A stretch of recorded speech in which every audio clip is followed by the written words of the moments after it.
Hi, this is Doug and Cindy with Help Me Help Mama 5cast. Thanks for joining in today. Today we're going to be talking about preferences. So how's this important? This is very important.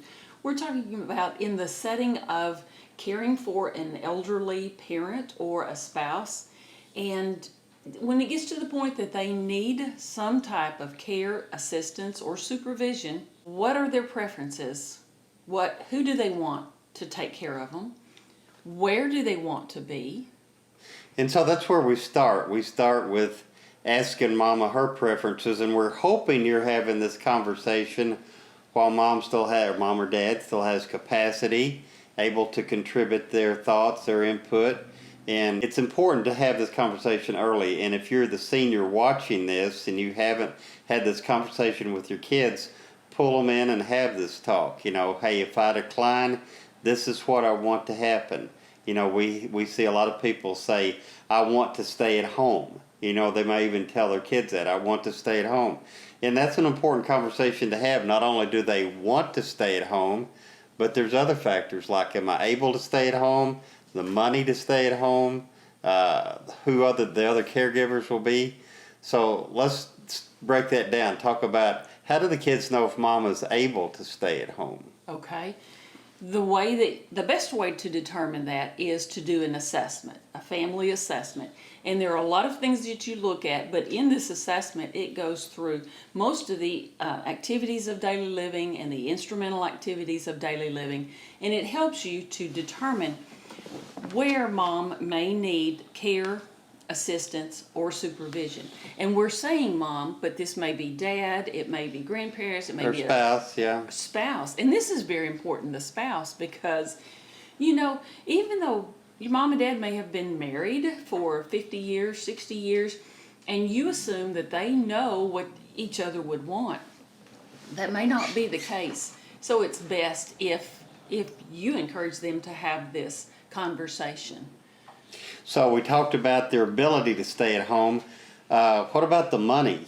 Sometimes if you're at home, non-medical home care may be $20 an hour in our area. And, we've seen situations where people are at home and it can actually cost more to stay at home than it does in some facility somewhere. But still, if you want to stay at home, is there money to pay for it? Does Mom or Dad have the money to pay for it? Do the kids have money to contribute to that?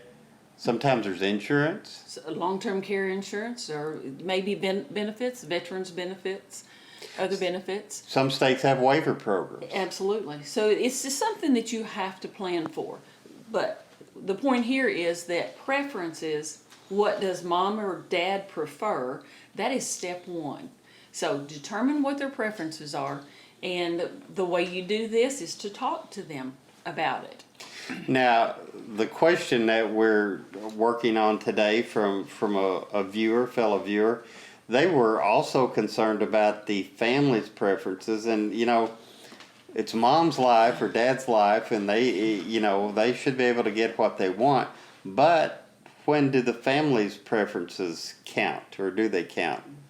And they obviously do, but, You just have to balance it. Yeah. What are Mom and Dad or Dad's preferences? What can the family do? Because they may still be working.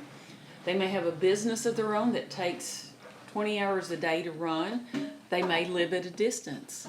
So you have to balance it. And sometimes too, you got to look at, are Mom and Dad self-sufficient? Are they able to pay their own way? Are they able to take care of their own care? Or are they leaning on the kids quite a bit? Are they depending on the kids to help with time, physically stop by and perform some of the tasks? Are they able to do it themselves? And in situations where the kids work, they got a 40-hour-week job, and maybe they got kids of their own or grandkids of their own. And we've seen situations where, it starts off just, a couple hours a day, and then pretty soon it's like, 3 or 4 or 5 or 6 hours a day, and then it starts adding up, and when then it starts taking a toll on the kids. So when this happens, then the kids obviously have input in it too, because they're being called upon to help personally. So start the discussion with your loved one and determine what their preferences are. Hopefully these tips help today. Have a great week. And thank you for being a caregiver for your loved one. You're making a huge difference in their life. So if you like this video, give us a thumbs up, and if you want to see more videos like this, click on the subscribe button to subscribe to this channel, and click on that little notification bell to be notified the next time we do a video. And if you want to interact with us, check out the description below and leave us a comment and let us know what legal or caregiver topics you'd like to hear about.